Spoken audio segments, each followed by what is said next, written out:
Hi guys ମୁଁ finally ଆସିଛି ଯାଜପୁର ପ୍ରସିଦ୍ଧ ବରଣେଶ୍ୱର ମେଳା। ଦେଖନ୍ତୁ ବିଭିନ୍ନ ପ୍ରକାର ଦୋକାନ ପଡ଼ିଛି।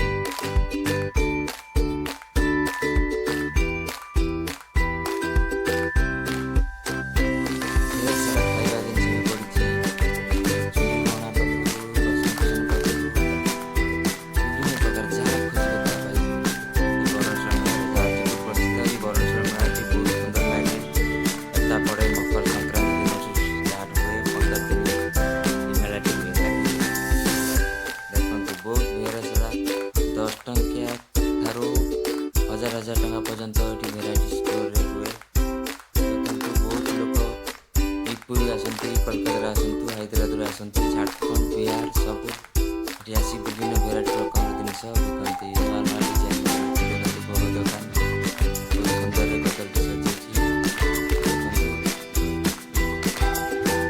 ସୁନ୍ଦର ଲାଗୁଛି। ମନ୍ଦିରଟି ଫାଇନାଲି ମୁଁ ପହଞ୍ଚିଗଲି। ମୁଁ ଆପଣମାନଙ୍କୁ ମନ୍ଦିର ଭିତରେ କ'ଣ ଅଛି ମୁଁ ଆପଣଙ୍କୁ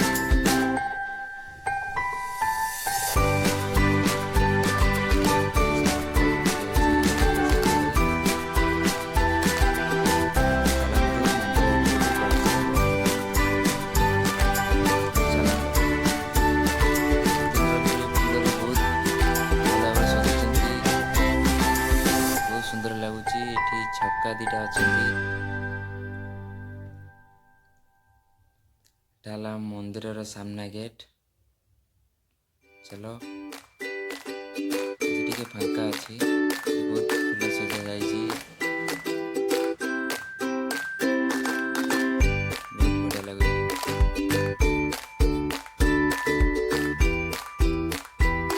ଦେଖିପାରୁଥିବେ ଏଇଟା ହେଲା ମୁଖ୍ୟ ଦ୍ୱାର।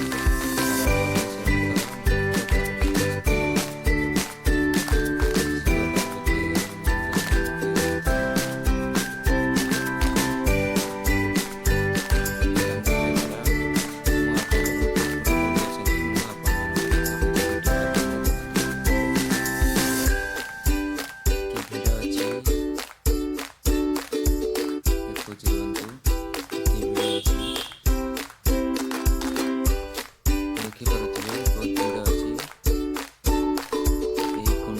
ଏଇ ମନ୍ଦିର ତଳେ ବହୁତ ପାଣି ଜମିଛି। ଠାକୁର ବି ପାଣି ବହୁତ ପାଣି ଜମିଛି। ପାଣି ଜମିବାରେ ଠାକୁର ବୁଡ଼ିକି ରହିଛନ୍ତି। ଫୁଲରେ ବହୁତ ସଜା ହେଇଛି। ଫୁଲ ବହୁତ ପଡ଼ିଛି। ମିଶିକି ଅଛନ୍ତି ପାଣି ଭିତରେ।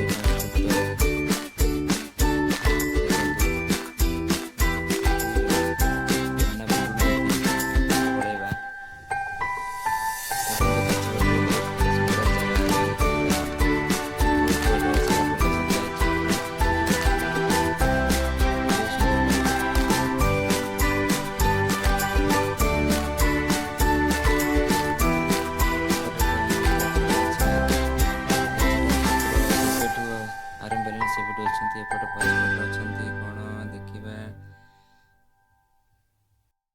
ଏଠି ଜଗନ୍ନାଥ, ବଳଭଦ୍ର, ସୁଭଦ୍ରା ପୂଜା ପାଉଛନ୍ତି। ଏଠି ଦେଖନ୍ତୁ ପଛପଟେ ଛୋଟ ଛୋଟ ମନ୍ଦିର ରହିଛି, ପୂଜା ହେଉଛି। ବହୁତ ସୁନ୍ଦର ଲାଗୁଛି ଜାଗାଟା ବୋଲି। ଦେଖନ୍ତୁ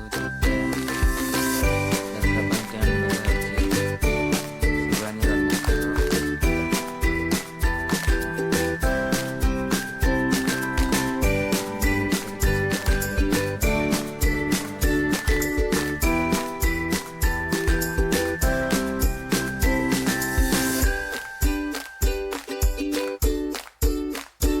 ଭଲ ଲାଗୁଛି।